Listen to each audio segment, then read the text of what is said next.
Hello, everyone. Welcome to the 7th International Uşak Film Festival. I'm Seren, a member of the festival and also a pre-jury last year. Today, I'm very happy and very excited to welcome our director, Abou Fakher. Going to talk about her film So We Live, which is one of the finalists. So let me start by saying congratulations. How are you and how do you feel, Ran? Thank you so much. I'm very glad to be a part of your festival and such an interesting time. Yeah, you're right. Because I saw that it was actually premiered in February, which the world was doing okay at that time. And I believe you had so many plans to do this year. And how did it affect you? Yeah, of course. I mean, we were very lucky that the premiere of the film was in Berlinale just before the first lockdown. And yeah, of course, I am affected like any other person in the cinema sector, in the art sector, or the culture, like any other person. Mm-hmm. And I'm really sorry about that. Yeah. But I loved your movie, and I think these online festivals are keep going to happen, and I think it will go to many places. I want to ask you if you would like to introduce yourself to us a little bit, because I think that it is also very intertwined with your film, which we'll go into very shortly. So I come from Syria, and back then I was a musician, and I studied music, and I was also always interested in sound engineering. And since I came to Belgium, I just got a camera and I started filming, and I found myself somehow doing it, and I could combine also like many interests of mine in this medium. Mm-hmm. And it was also like a sort of need somehow to sublimate myself, to express myself, and to also show and create certain realities, to stage certain realities that we are really in need to see and to deconstruct, I don't know, to think about it, to deconstruct it, to feel it, to reach emotions. And I just found myself in this medium, which I very belong to for the moment. Yeah, your film is really, it's a real story, and it gave me goosebumps when I first watched it. So for our viewers, I'm going to tell about the synopsis very shortly. It's about a family in a living room shot in one take. The blackout curtains are drawn and everyone tries to keep calm while outside bombs are falling, but their nerves are on edge. So it's everyday life in a permanent state of emergency. And I wonder if this really happened to you. Did you experience this? I always get this question if it's really happened to me. I mean, it did not really happen to me, the story by itself, the narration, the fiction, the story of those people and this family did not happen to me by itself. But of course, I come from Syria. I come from places that were affected, maybe not as much as other places in Syria, but those stories I hear everywhere. And yeah, they are the stories of my people, of people that I'm really concerned about. And I come from the war, and somehow, yeah. What I try to do in this film is also like trying to show how much the war, even if it doesn't reach you, even if it's far away, it somehow invades your body and yourself and your emotions and your psychology. And that's why I also wanted to put it somewhere far. Sometimes it gets closer, sometimes from the inside, it explodes from the inside. And I think even people who live in the exile, they can feel those wars inside of them still. So I wanted to also work with that. Mm-hmm. I mean, this medium exactly puts the audience into the shoes of these people experiencing this. I think that's why it's very, very powerful. And the way that it was shot in one take makes it even more intimate it feels like I was in there in the room with the family, you know. Yeah. So that's why I got affected very, very much. Um, the one-shot way of shooting it, how did it develop? Because I saw that you worked with Hans Bruch Jr. as your cinematographer, and did And the you to, and the producer exactly. Did you decided to do this together with him? uh, answering your first question, the idea of the one shot. To be honest, the first idea of the film the whole film came together as one idea. Uh-huh. So the film was the first idea, and of course, then speaking to Hans as somebody that I really look up to, and I just went to asking him because he's also the cinematographer of my first film, Braided Love, Mm-hmm. and I just went to him asking him like I have an idea that has the camera as such a as a main character in the film, and I had his advices on it, Mm-hmm. and he was very excited to also propose to produce it. So Hans was really involved from the very, very, very beginning. First, as a friend who was giving advice, and then he just got engaged super fast and Wow. producing it, and uh, yeah, and then filming it and making it happen, and also in supervising through the process. Mm-hmm. So he was very involved. Yeah, of course, of Yeah. course. And it's so smooth. This one shot is very smooth. Everything is very, very well planned out. Everything is so natural. How many times did you had to practice it? Well, we had filmed in 2 days, and we Mm-hmm. did. Now at the end, we ended up with 25 takes. Some of them were long, some of them were shorter, because we also needed to test what works and what we have to put in and out. But also the smoothness of of the shots comes from the fact that there was no cameraman in the sets. Everything was programmed, and the trajectory of the camera, we had to program it and try and see what No we're way. seeing every time that we wanted to change something. But uh, yeah, so there was nobody else than the actors in the set, which gives it also this feeling of documentary Mm-hmm. feeling, maybe, especially because they are a family in between each other, and we left them the space to be. So yeah. Okay, I mean, maybe this is why it feels even more intimate that you Mhm. were outside of the building when it was being shot in this case. Outside of the set, because we build the sets and we put a camera from above the set that's turning nonstop, and Okay. yeah, it was turning, and we were recording when we were making the takes. Mm-hmm.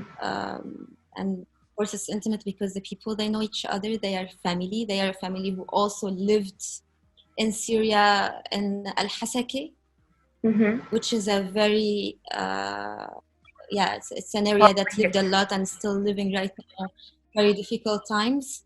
And them by themselves, they really know this emergency, and they know how to react towards it and how their reactions were towards it. So their intimacy give the film also such yeah, it gives it a lot of enriching elements. Mm-hmm. And it really goes through the Mhm. lens for sure. I think that's why it makes it more special. I also want to ask you about Braided Love. Actually, it was done with a workshop with Bellatar. Yeah, Uh, how how do you think that it influenced your work on So We Live? a lot, a lot. Working with Bellatar for me was a very important experience. I was very young. I mean, it was my first film. I'm still very young, even making films, but it was my first film ever. And Bellatar saw how much I was also like resisting towards saying what I wanted to say, and he pushed me sometimes in very harsh ways to be direct and to be specific. Mm-hmm. And he said some very golden things to me, and yeah, he opened my eyes to how to search in people the stories and how to make people experience instead of act. And Okay. even if the even if they are acting a part of themselves, like he has a lot of yeah, he had a lot of role in the way that when I started to build So We Live, I built it up specific directly. Where in Braided Love, I was searching, I was lost, I was a bit trying to find out how can I tell my stories, or maybe tell it in different ways. And then he pushed me to say it direct, and I think Mm-hmm. that helped a lot in So We Live, such a direct and simple uh, film. Also comes, yeah, I don't know. Well, it's very lucky to land on your first film with Belatar. I can't even imagine the experience. It's so great. I Of course, wonder, yeah, I of course. wonder, what about your next projects? What do you think? What do you have in mind, considering the current situation going on in the world? I don't know. Um, I mean, the situation that's in the world right now is just an extra thing to add in the luggage of Yeah. situations that already inspires me. Uh, and yeah, I'm for the moment I'm working with other directors also. Like I'm working on a on a series of short films, which I'm very excited about, because it's also like another experience to write together with other talented people, and to learn from them and to feedback each other. And so I'm very excited for this experience. So we're trying to do this series of 6 short different films, but yeah, we're creating the concept. And other than that, I started working on my first feature idea that Okay. of course it needs build up, it needs a lot of learning and a lot of research, and I will see when it's gonna happen, but yeah, it needs some thoughts and some learning. Yeah. Well, Yeah, good luck. It's so nice to hear that you already started working on your feature film. I will be very excited to see it when it comes out. thank It you takes so time to much. grow. Again, so you mentioned at the beginning of this interview, but I just want to go back again to get to know you better, actually, that you were actually a flautist back in Syria, and you were studying in conservatory, you were studying sound engineering, and when you came to Brussels, did you plan to continue on your music, or the cinema just happened? Because it's a great medium, and did you think of keeping it both?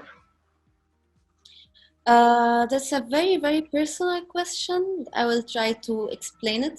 Um, uh, my relationship to the music was also so linked to Damascus, because I also come from the south. Okay. South, I come from Sueda, and I moved to Damascus while studying. And there, it was the first shock of the war, because in Sueda back then there was still so much calm in the area. And it was quite shocking also, like this moving to Damascus and being out of a sudden in a very in a more stressed place. And it was a bit traumatic. I would say that I had a relationship to the music that was so strong, but it came out of a sudden a bit claustrophobic. So when I came here, I wanted also somehow to try something completely new, and to open up for completely new things, especially because in Damascus I was learning classical music, which I already there I started to feel like maybe I want to explore more, and I couldn't find a way of how can I actually learn myself or develop myself in a more open way to music. So I wanted to cut it there and to try something else. And my knowledge in music helps me a lot in filmmaking. In the end, video is all about movement, rhythm, harmony, and that's I think my knowledge in music helps me a lot in writing, also in a rhythmic way. Mm-hmm. Yeah. Yeah, because the classical music is very formed, disciplined, and it really applies to every kind of form of art, I think. And it's so nice to hear that you already are using it that way.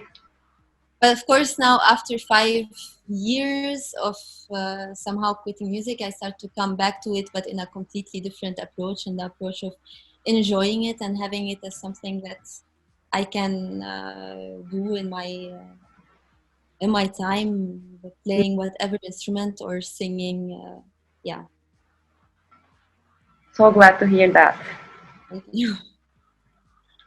Is there anything else you would like to add? Not really. I just really hope that that the people who will watch the film will be, I don't know, that the film will be able to reach people emotions, uh, and that maybe it can transform them instead of transfer them.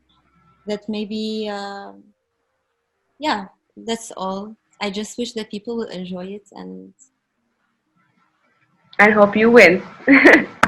thank you. Thanks to you. Thank you so much for your time. I'm very excited to see you in the finalist section. And thank you. Yeah, thank you so much for having me, and I'm really grateful for all of what the festivals are doing and trying to keep it up in these times, and to keep the films being available for everybody online in new ways, and yeah, adapting. Life goes on. Thank you. Bye bye. Please don't go. Don't go.